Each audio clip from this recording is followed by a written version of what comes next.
warahmatullahi wabarakatuh. Nah, anak-anak, gimana kabarnya pada pagi hari ini? Oke, alhamdulillah, Allah Akbar, luar biasa. Nah, anak-anak, sebelum ibu mulai pembelajaran pada pagi hari ini, ibu absen dulu ya. Oke, ada yang tidak masuk pada pagi hari ini? Semuanya masuk? Oke, sip, pinter semuanya. Nah, anak-anak, pada pembelajaran pada pagi hari ini kita akan membahas tentang materi bahasa Indonesia tema 8 lingkungan tempat tinggalku. Oke, dengan materi khusus yaitu mengenal teks cerita fiksi. Nah, ibu akan membagi kelompok dan membagi 3 sampai 4 anak setiap kelompoknya, dan akan ibu bentuk kelompok yang pertama, kelompok khusus ahli mempelajari tentang pengertian teks cerita fiksi. Yang kedua, kelompok khusus untuk mempelajari ciri-ciri teks cerita fiksi. Yang ketiga, kelompok khusus untuk mengetahui tokoh-tokoh yang ada di teks cerita fiksi. Nah, anak-anak, gimana, udah paham belum? Oke, ibu bagi ya.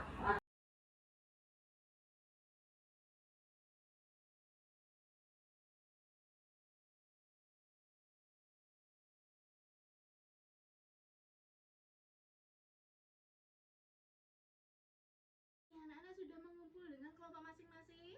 Sip. Sebelum itu, ibu mau tanya nih, anak-anak udah ada yang tahu tentang pengertian teks cerita fiksi? Belum? Terus, anak-anak apa sudah tahu tentang ciri-ciri tentang teks cerita fiksi? Oke, belum ada yang tahu ya. Terus yang ketiga, bagaimana cara penentuan tokoh di teks cerita fiksi? Oke, mari kita akan belajar itu semua. Dan sebelum itu dengarkan baik-baik ibu. Cerita fiksi adalah cerita yang dibuat atau hayalan atau rekaan yang bertujuan untuk sebagai hiburan semata. Terus untuk ciri-cirinya itu ada 5 anak-anak. Ciri-cirinya itu yang satu, bersifat rekaan atau mengimajinatif pengarangnya. Penulisan cerita fiksi tidak memiliki kebenaran yang mutlak. Jadi itu cerita fiksi itu tidak bisa dianggap benar atau cuma hayalan dari sang penulis. Dua, cerita fiksi bersifat konotatif. Nah, apa sih konotatif? Konotatif adalah bahasa yang tidak sebenarnya atau bisa disebut bermakna bahasa kias ya anak-anak. Terus yang ketiga, tidak memiliki sistematika yang baku. Yang keempat, lebih menguasai pada emosional pembaca. Kelima, tetap memiliki tujuan dan pesan moral. Jadi nggak hanya ngarang aja, teks cerita fiksi juga memiliki tujuan dan pesan moral yang bisa didapat di dalamnya.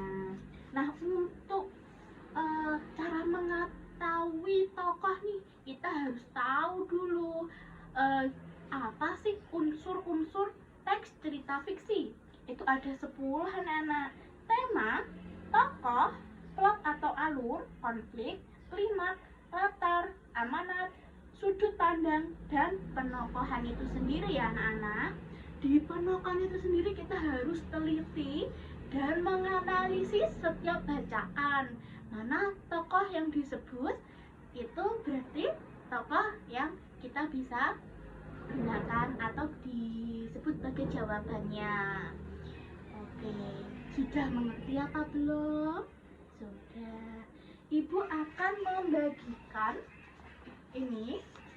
Nah, ini adalah teks cerita fiksi yang ibu print, nanti kita bagi ke anak-anak semuanya, ke kelompok, yaitu teks cerita fiksi asal mula Telaga Warna. Diperhatikan baik-baik, dibaca dengan teliti, dan nanti Ibu akan memberikan soal, ya, soal-soal kepada anak-anak. Nah, di sini ada lembar kerja siswa, Ibu akan bagikan, dan ingat apa yang dipelajari tadi per kelompok. Nanti setelah itu gantian ya, anggota kelompok yang sudah paham langsung ke kelompok selanjutnya, begitu pula bergilir-gilir, dan hasilnya nanti kita bahas di depan. Kelompoknya apa yang didapat nanti dipresentasikan dan mengerjakan soal yang Ibu berikan ke kalian. Oke? Nah, setelah paham, nantinya Ibu akan membuat contoh ya. Jadi kalian akan membuat contoh cara menulis dialog. Jadi kalian akan terinspirasi dari ini nih, bersumber pada teks cerita fiksi Asal Mula Telaga Warna. Nah, nanti imajinasikan bagaimana cara membuat dialog melalui sumbernya yang ini. Nanti siapa yang bisa dapat nilai bagus, Ibu akan beri hadiah. Ya? Sip? Oke? Ibu bagi ya.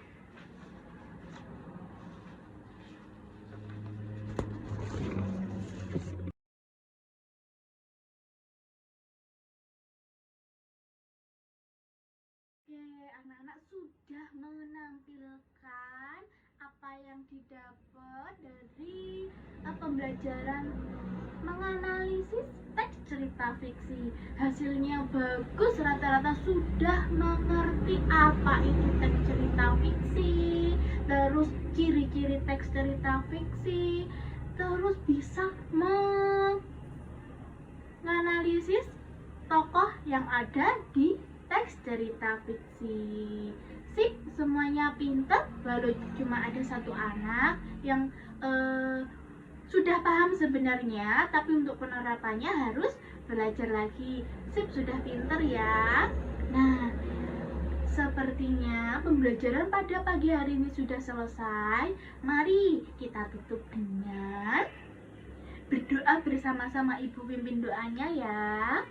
Berdoa dimulai. Alhamdulillahirabbil alamin. Bila ada salah kata, Ibu mohon maaf. Wassalamualaikum warahmatullahi wabarakatuh.